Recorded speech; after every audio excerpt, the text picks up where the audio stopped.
Hello, my name is Sabrina and I had the pleasure of reading an excerpt titled Called Home from a book named Animal, Vegetable, Miracle by Barbara Kingsolver. And in it she discusses her family's life and how they started out living in Arizona and how it was so dry, and since Thanksgiving to May when she wrote this, they had less than an inch of water. And I can't imagine what we would look like if we didn't have an inch of water over here on the East Coast. Probably pretty brown.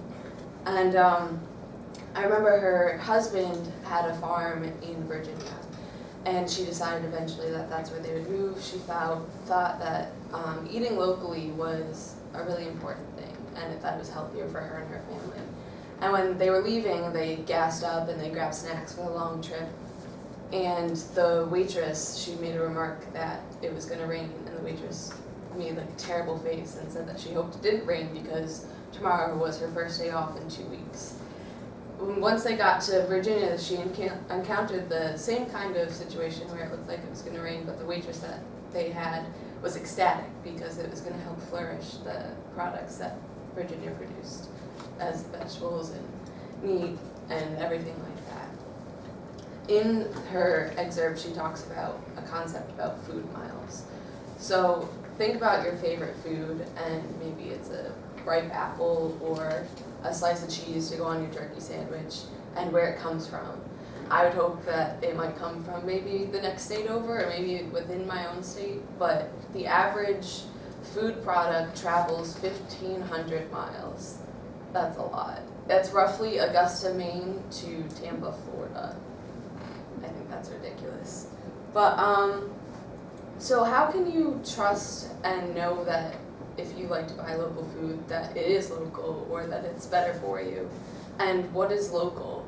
If the average is 1,500 miles, is local 400 miles, 300?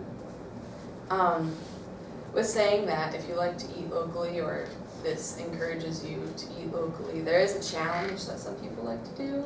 It's called the 100-mile diet, where you only eat food products within 100 miles of your house.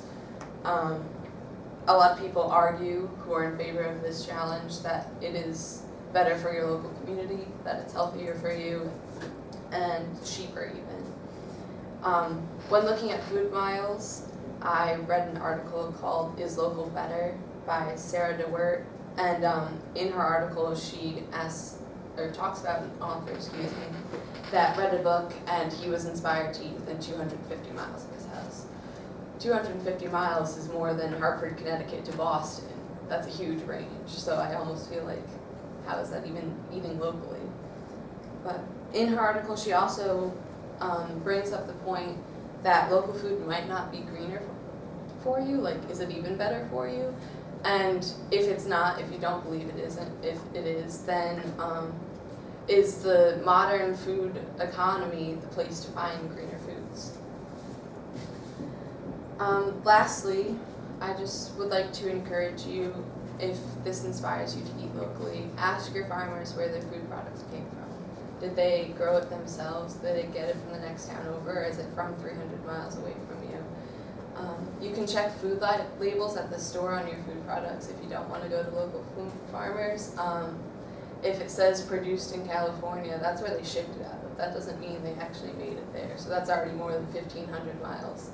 And lastly, the easiest way is to just grow your own food. That way you know it's fresh. It's not contaminated with pesticides or whatever else they put on it. So, thank you.